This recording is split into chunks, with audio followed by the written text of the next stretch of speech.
Hello friends, तो मेरे नए वीडियो में आप लोगों का स्वागत है। आज की स्टोरी जो है वो अपॉर्चुनिटीज़ को लेके है। एक बार ना एक मज़दूर रहता है, वो अपने खेत में काम कर रहा होता है और उसको एक चमकीला पत्थर मिलता है। तो उसको लगता है ये चमकीला पत्थर है करके वो अपने गधे के गले में उसको बांध देता है, तो शोपीस टाइप कि हाँ, अच्छा दिखेगा। और कुछ दिनों बाद उस मज़दूर से वो चमकीला पत्थर एक व्यापारी खरीद लेता है।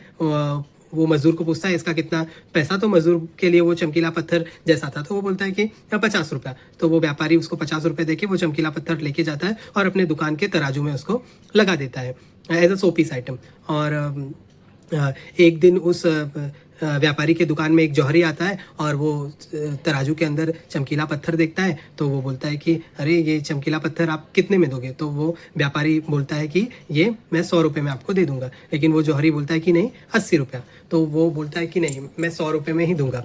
बट वो जौहरी जो है वो लेता नहीं है और वो वापस चले जाता है। और उसी दिन शाम को एक दूसरा जौहरी आता है और वो उसको पूछता है कि ये चमकीला पत्थर कितने का है? तो वो बोलता है 100 रुपये का। तो वो चुपचाप 100 रुपये देता है और उस पत्थर को लेके चले जाता है। नेक्स्ट डे वो पहले वाला जो जौहरी रहता है वो वापस उसकी दुकान में आता है और पूछता है कि वो चमकीला पत्थर कहाँ पे है? तो वो बोलता है कि वो पत्थर तो मैंने बेच दिया। तो उसने बोला कितने में बेचा? तो बोला 100 रुपये में। तो वो जौहरी गुस्सा हो जाता है और उस व्यापारी को बोलता है कि तुम मूर्ख हो, वो जो चमकीला पत्थर वो कोई मामूली पत्थर नहीं था, वो तो हीरा था, वो लाखों रुपए उसकी कीमत थी।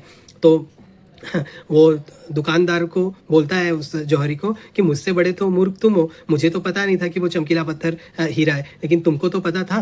तो तुमने कल जब तुम आए थे तो क्यों नहीं लिया? तुम तो बोलता है मैंने सोचा कि तुम 80 रुपये में दे दोगे, अब आप नहीं दे रहे हो तो मैं कल आऊँगा तो कल शायद तुम 80 रुपये में दे दोगे। तो वो व्यापारी बोलता है तुम 20 रुपये के चक्कर में लाखों रुपए की चीज़ तुमने छोड़ दी।